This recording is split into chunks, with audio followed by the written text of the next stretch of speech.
El doctor Montealegre es el maravilloso reverso de Simón Gaviria, aquel muchacho que firmaba los proyectos de ley sin conocerlos. Las transmisiones de los consejos de ministros para ese momento competirán con la serie Orange is the New Black. Armandito aparecerá como el capo del pabellón. No existe nada que no se pueda solucionar, además, con una nueva reforma tributaria. Además, y a modo de compensación, el presidente prepara un ambicioso plan de recortes. Mi columna es un aporte modesto aquí a toda esta discusión jurídica. Se llama Artículos para el Decretazo y dice así: admiro al ministro de Justicia, el doctor Montealegre, por su sagacidad jurídica, por su condición capilar y por esa forma tan suya que tiene de adelantar sus estrategias. La más audaz de todas a la fecha consistió en redactar un decreto que puede llevar a la cárcel a sus compañeros de gabinete, pero no firmarlo él. ¿No es acaso genial? El doctor Montealegre es el maravilloso reverso de Simón Gaviria, aquel muchacho que firmaba los proyectos de ley sin conocerlos. Él, en cambio, los conoce y por eso no los firma. Otro que no lo firmó fue el ministro de Minas, que en su cuenta de Twitter anunciaba alevoso que se estaba dirigiendo a Palacio para ser el primero en estampar la rúbrica, pero a último momento le cedió el honor a su viceministro. Entre usted primero, que a mí me da risa, le dijo en las puertas de Palacio. Laurita Sarabia tampoco lo hizo. Le concedió la dicha a su vicecanciller, a su Marelvis. El ministro de Educación puso una X porque no sabe firmar. Los demás, en cambio, no solo firmaron, sino que estamparon la huella dactilar.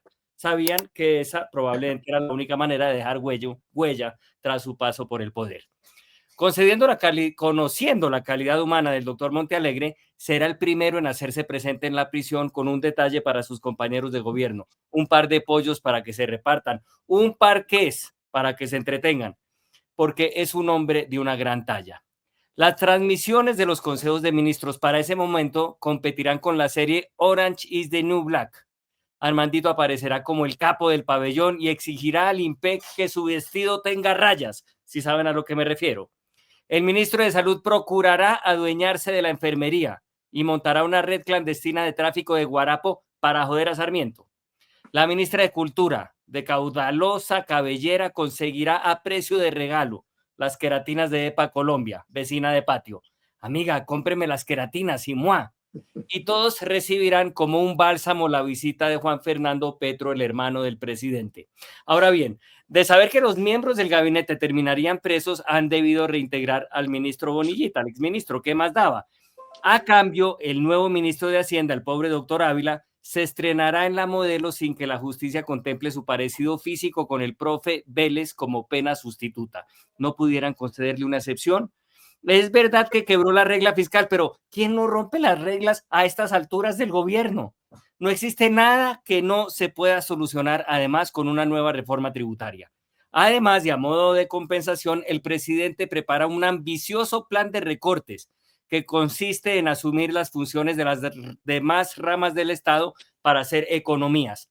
Se arrogó el derecho de declarar ilegal una votación del Congreso para que las Cortes no tengan que hacerlo, con lo cual podrán clausurarse y adjudicar el dinero que hoy se malgasta en togas, birretes y oficinas en inversión social.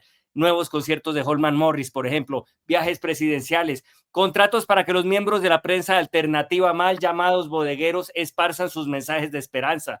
Incluso la prometida construcción del tren interoceánico que conectará a China con Sasaima, o una mejora salarial para los congresistas del pacto, como lo propone de forma insistente la empática Isabel Zuleta, que esta semana acusó a la Clínica Santa Fe de emitir comunicados amañados sobre los avances de salud de Miguel Uribe para afectar el clima político de la consulta popular. Por fortuna, se salvará de la prisión el ex canciller Leiva, por haber renunciado, que en su última misiva ventiló, si se puede decir de ese modo, dos accidentes presidenciales con desagradables detalles escatológicos, por los cuales el gobierno del cambio lo es también del cambio de muda. El presidente anunció la firma del decretazo en una emotiva ceremonia en Cali, donde preguntó quién asesinó a Mario Uribe, y posteriormente rompió su promesa firmada en mármol de no convocar una asamblea constituyente, porque es el presidente del cambio de opinión. Generoso también indicó al Congreso la ruta para evitar su probable dictadura: que los congresistas aprueben lo que diga el señor presidente, cómo lo diga y cuándo lo diga. Como conozco en qué terminan las dictaduras tropicales, he querido ofrecer este borrador de decreto para entregarlo a modo de donación al doctor Montealegre. Es mi aporte al proyecto, mi forma de hacer petripuntos. ¿Acaso no sea un decretazo como el suyo, sin un decretucho? Pero es trabajo honrado y seguramente de algo va a servir. Decretucho. El presidente de Circombia, considerando que el decretazo se puede quedar corto y el pueblo no puede ser burlado por las oligarquías nazis y esclavistas que no permiten el desarrollo de un gobierno que solo esparce palabras de paz, resuelve, artículo primero, reconózcase como único intérprete del pueblo al señor presidente Petro. Artículo 2, autorícese un rubro oficial de 750 billones de pesos para adelantar una consulta en aras de que el pueblo trabajador defienda sus derechos y vote por nosotros para el 2026. Artículo tercero. Inclúyase dentro de las preguntas de dicha consulta las siguientes. ¿Está de acuerdo con que todo patrón que vista con traje de Aquaman y zapatos Ferragamo pueda acosar a los subordinados para que delincan? ¿Está de acuerdo en aprobar una prima de bonificación a los escoltas por labores de limpieza íntima para sus protegidos? Artículo 4. Auméntesele el salario a Isabel Zuleta y otórguesele el cargo de directora de comunicaciones de la Clínica Santa Fe. Artículo 5. Anéxese al territorio nacional el vecino país de Panamá o por lo menos su capital o por lo menos el casco histórico de su capital. Artículo 6. Concédase a todo mandatario que se haya sometido a operaciones estéticas la extensión no solo de su papada, sino de su mandato. Publíquese, comunícase y cúmplase. Firman todos los ministros, a excepción, es excusado en caso tal del doctor Montealegre. Ahí abajo pueden encontrar el link para la compra de boletas de Circombia, edición especial en México, las dos funciones que vamos a hacer. Y así como anuncié hace 8 días que postergábamos, aplazábamos la última función de Circombia, ahora debo, pues por el momento sensible de todo lo que estaba sucediendo con Miguel Uribe, ahora debo informar que la reprogramamos para este miércoles. Muchísimas gracias entonces a todos los que atendieron. Yo no sé si pueda hacer, ya que tengo el uso de la palabra, hacerle una pregunta muy puntual al doctor Montealegre, ya en serio, Dani, si me autorizas. Sí, claro que sí. doctor Montealegre, es esto, a ver si me ayudan ahí los del equipo de producción. Es que hace poco circuló este chat a propósito de la elección de Héctor Carvajal como magistrado de la Corte, según el cual usted estaba en contra de ese nombramiento, decía al presidente Petro que eso era impresentable, que había que hacer una resistencia moral y que no hay otro camino ante la arrogancia del doctor Petro, que no más corrupción, que basta ya y que lo firmaba usted. Primera pregunta es, ¿ese chat es real? ¿Ese chat es suyo? Y Sí, sí, segunda, señor. a los demás, si están de acuerdo, pues ¿qué opinan, pues en general, sobre la elección de Héctor Carvajal? Sí, ese chat es mío, desde luego. Está firmado por mí y lo reconozco.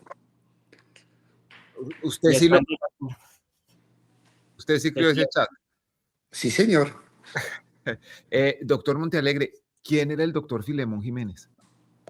Mire, en el Consejo de Estado hace ya varios años existió un ex magistrado en esa época, que se llamaba Filemón, Filemón que Jiménez, era Jiménez, sí. un magistrado muy cuestionado porque las afirmaciones que se hacían sobre él es que él recibía plata en el despacho, que él pedía dinero en el despacho. Es decir, el cartel de la toga se inició hace muchos años, desafortunadamente en la sección quinta del Consejo de Estado.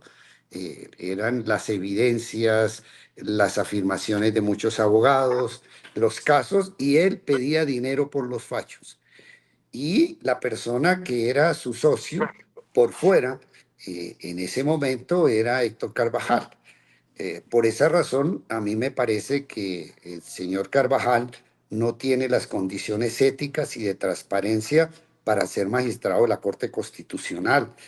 La Corte Constitucional, con todos sus defectos, giros, ires y venires, pero la Corte Constitucional ha tenido una trayectoria muy grande, fue manchada, se rompió esa trayectoria de honestidad con el señor Pretel, que entre otras cosas yo era fiscal general de la Nación y contribuí en forma muy eficaz a esa investigación contra Pretel que terminó en su decisión y que terminó con una decisión de condena en un establecimiento carcelario.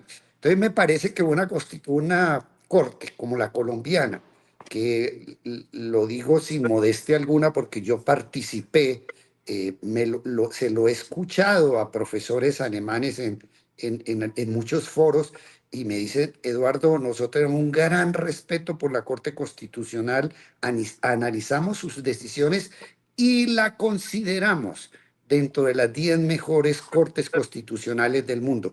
Entonces, como exmagistrado y como colombiano, pues creo que sí es una ruptura y un golpe muy grande elegir a Carvajal como magistrado de una corte que ha tenido tanta trayectoria y respetabilidad.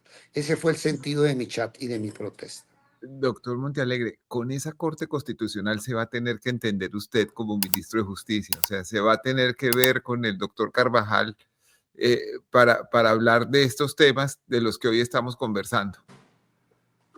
El doctor, es que no es la única, no es, este chat que yo mandé no es la única crítica que yo le hice a Carvajal. No, yo sé, yo sé. Hace mucho tiempo, el año pasado, cuando él estaba sonando para ser nada más ni nada menos que fiscal general de la Nación, yo también escribí una columna muy fuerte criticando a Carvajal, columna que publicó la revista Raya. Luego él sabe claramente cuáles son mis críticas, sabe cuáles son mis posiciones. Obviamente que cuando estemos en el discurso y el diálogo que tiene que existir entre el gobierno y especialmente el Ministerio de Justicia, con todos los temas de control constitucional donde puede intervenir frecuentemente el ministro, pues desde luego que tengo que procurar un diálogo lo más respetuoso posible.